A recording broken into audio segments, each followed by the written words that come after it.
You ask Tiger to calculate. This deals with linear inequalities with one unknown. The final result is w greater than -6. Let's solve it step by step. Isolate the w. Divide both sides by 7.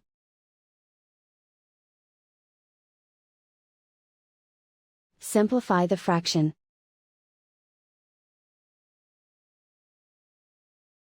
Find the greatest common factor of the numerator and denominator.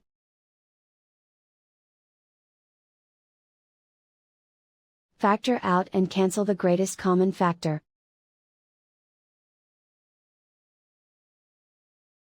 Plot the solution on a coordinate grid.